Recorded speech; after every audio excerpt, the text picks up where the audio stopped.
Exactly. So I want to start off just with some real basics about the project. This is sort of a typical cross-section of it. We're going to be working between Alaska Street on this end and 35th Avenue on the other end, all the way down Fauntleroy. We're going to be keeping 2 lanes of traffic in each direction like we have today. We'll be adding a landscaped center median down the middle of the street to provide that boulevard effect and to help calm traffic. We're going to be putting in landscaped planting strip on either side of the road, then a protected bike lane, and then separated sidewalks. One thing to note as we're sort of thinking about the design is that we're going to be keeping the road in the same location that it's in today. And that's important because it means we're not going to have to remove the drainage or the utilities that are under the street, so it's a big cost savings as part of construction.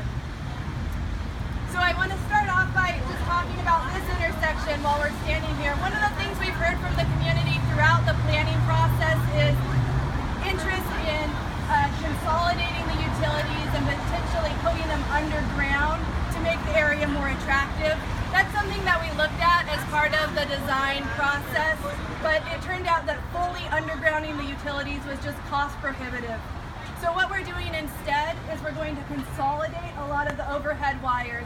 We're going to take the signals and the signs here off of these span wires and put them onto mast arms. Thank you. Put them onto mast arms. We're also going to be consolidating a number of the utilities just so you'll see fewer of them. And we're adding pedestrian lighting that'll be kind of decorative and help provide visibility and safety when we're walking through this area at night. Yes, we'll be able to reduce some of the poles as well.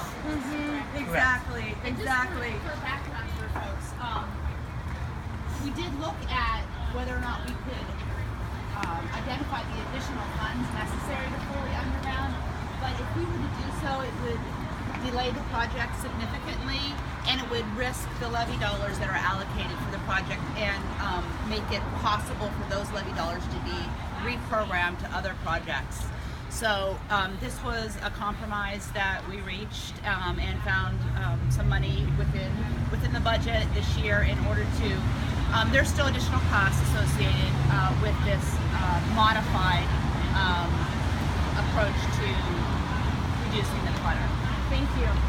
Other piece I want to point out here is the crossing at Alaska and Fauntleroy. We've heard from a lot of people that it's pretty difficult to cross at this intersection and that there's long waits, and a special interest in having a crosswalk right here where there isn't one across Alaska Street.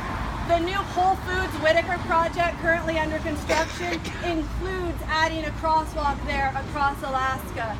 Their plans are to be done with construction before we begin. That said, if for some reason they get delayed or aren't able to build that crosswalk, that's something that our project can take on and add.